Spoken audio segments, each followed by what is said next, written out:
tous les points qu'on a évoqués ce matin, ce n'étaient pas des problèmes de budget, ce n'étaient pas des problèmes de finances, c'était des problèmes de management, c'était des problèmes de respect, c'était des problèmes de permettre à des salariés d'exister dans leurs fonctions.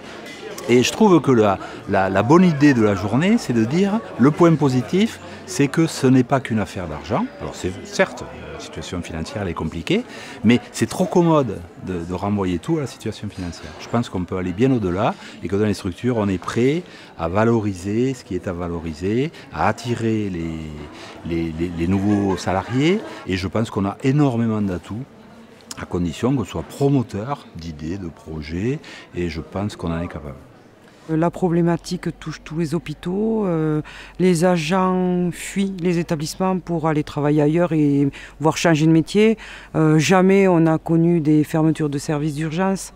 Jamais on a connu autant de personnel qui quittent les établissements pour changer de métier. Enfin, on se trouve dans une situation bien compliquée.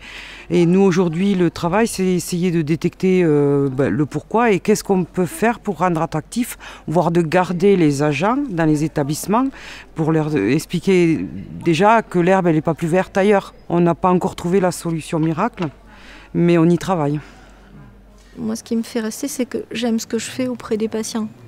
Pour moi, l'essence du travail d'infirmière, c'est un peu ce travail un peu non quantifiable, le relationnel, le temps qu'on va passer avec une famille ou avec un patient pour l'écouter, s'asseoir auprès de lui, l'écouter dans sa souffrance, lui trouver des solutions des fois qui sont pas médicales, pas trouver un médicament à lui donner, mais trouver une solution pour qu'on s'occupe de son chat qui est tout seul à la maison, pour trouver, voilà, pour le mettre en lien avec une assistante sociale parce qu'il se fait du souci pour ce qui se passe à l'extérieur. Plus ça va, moins ce travail invisible, et moi il me semble que c'est notre travail de base, n'est pas du tout reconnu, identifié et valorisé.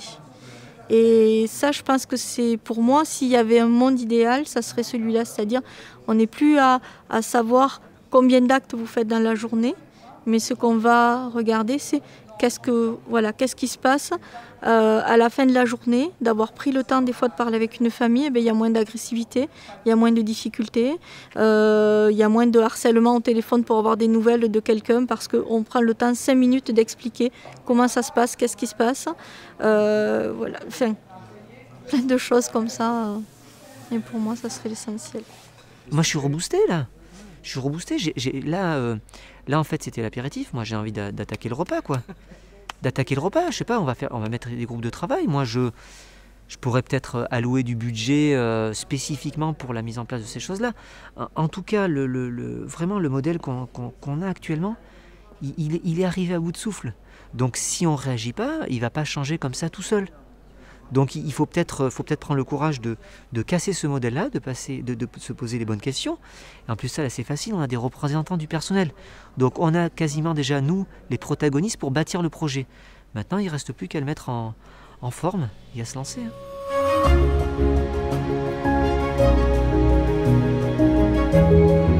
Je suis venu un petit peu abattu, je vais repartir plus optimiste.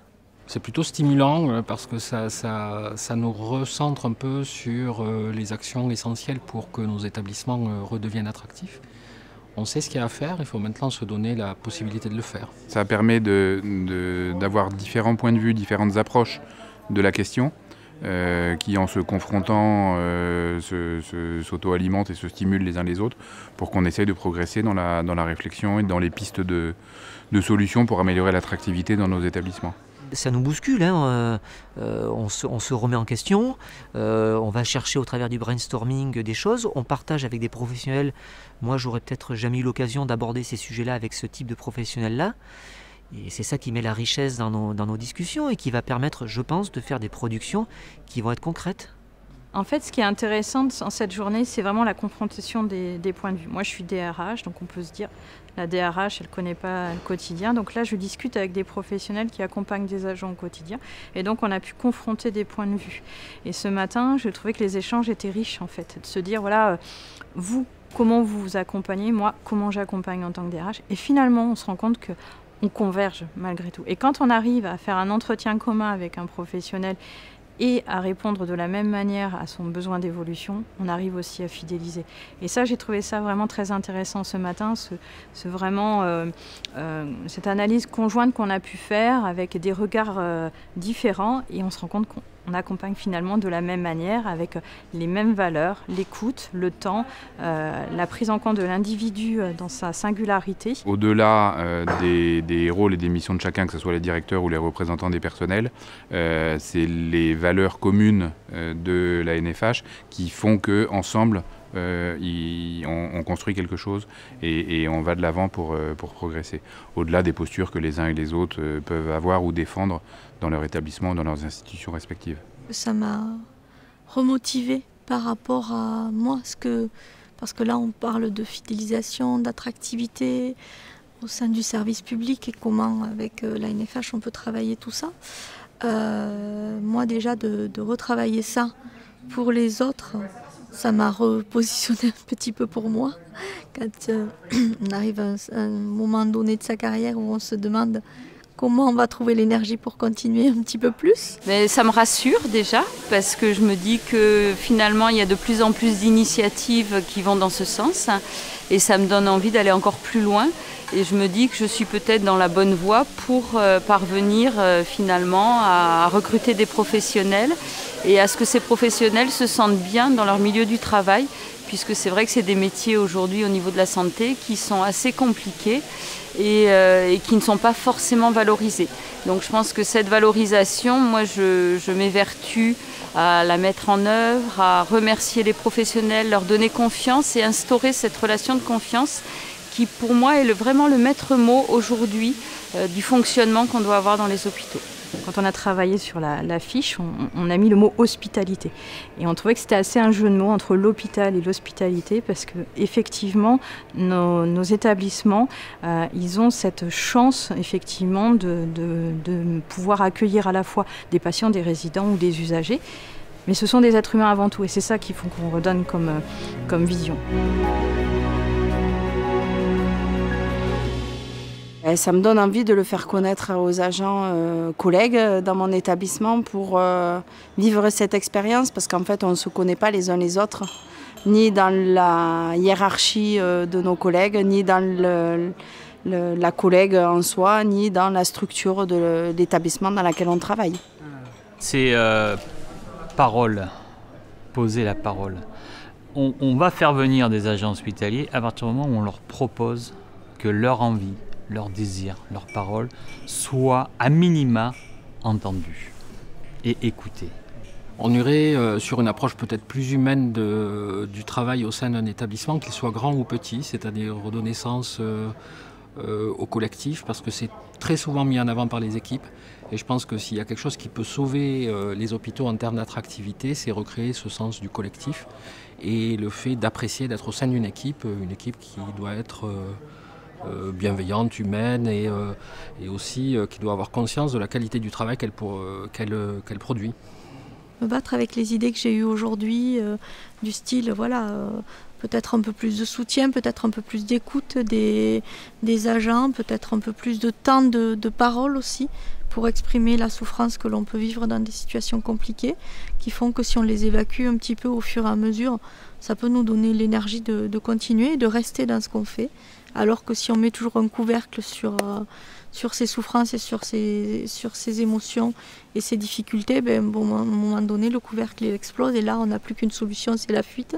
Mon envie, c'est mettre ces étiquettes de côté pour faire jaillir notre puissance humaine, quoi, et nos valeurs partagées. Voilà. Ne pas être enfermé dans on va dire, l'habit étriqué d'un représentant syndical ou d'un représentant de la direction. Et c'est ça aussi la richesse du paritarisme. Et de retrouver l'espoir d'avoir un jour des hôpitaux où on n'ait plus besoin de se poser la question de l'attractivité, parce que les gens viendront spontanément avec l'envie de venir y travailler.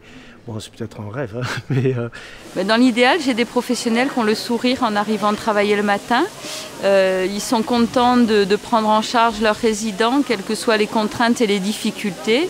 Et on est dans une relation de confiance où, quand quelque chose ne va pas, ils viennent me voir en me disant « il faut qu'on trouve une solution, il y a tel problème » et ensemble qu'on trouve une solution. Je rêverais qu'on arrive à convaincre les jeunes professionnels qu'accéder à la fonction publique hospitalière est une voie d'avenir. Je pense qu'il y a un point essentiel qui, pour moi, questionne beaucoup les managers hospitaliers, c'est la perte de sens déclarée par les professionnels.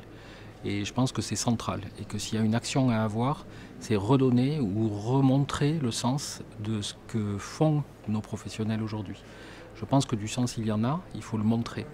Et c'est peut-être le rôle aujourd'hui d'un encadrement de proximité, c'est d'expliquer où est le sens et de montrer que finalement ce qui est fait n'est pas si mal. Oui, peut-être essayer de faire un focus dans les instituts de formation pour valoriser l'hôpital public et rappeler ce que c'est l'hôpital public aux jeunes générations. Je veux y croire. Je pense qu'il peut y avoir de la place. Encore faut-il qu'on ait tous les acteurs avec cette même volonté. Quand je dis acteurs, c'est toute la chaîne, que ce soit du plus haut au plus bas, avec les directions au milieu, et que quand ça ne va pas, pour une direction qu'elle fasse remonter, que si des agents ça ne va pas, qu'ils le fassent remonter, et qu'on ait la capacité d'écoute les uns des autres.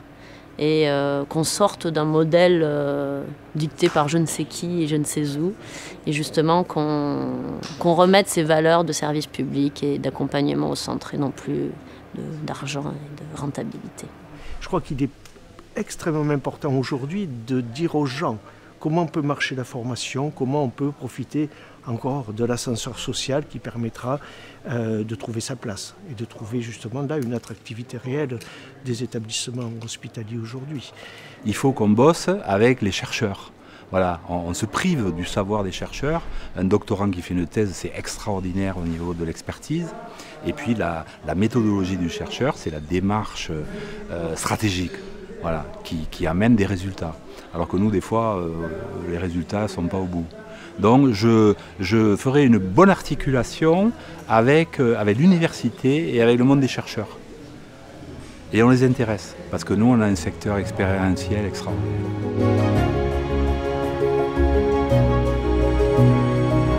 Dans un premier temps, en tout cas, on va y réfléchir dans toutes les instances, dans tous les établissements, avec tous les administrateurs, pour voir dans quelles conditions on peut contribuer à développer l'attractivité, ce n'est pas le rôle exclusif de la NFH, contribuer à développer l'attractivité, et y compris, pour ce qui concerne la NFH, parce que c'est plutôt sur les affaires de formation, faire connaître aux gens susceptibles de rejoindre la fonction publique hospitalière en quoi le fait de venir dans la fonction publique hospitalière leur ouvre droit et la possibilité à un parcours de formation qui garantira et qui permettra une promotion professionnelle, notamment grâce à la NFH. Mais en tout cas, dans la dynamique professionnelle continue, c'est de pouvoir intégrer un établissement en tant qu'aide-soignant et se dire demain, je peux avoir l'envie de devenir infirmier, d'augmenter et devenir peut-être pour un infirmier cadre de santé, voire peut-être un jour manager d'établissement.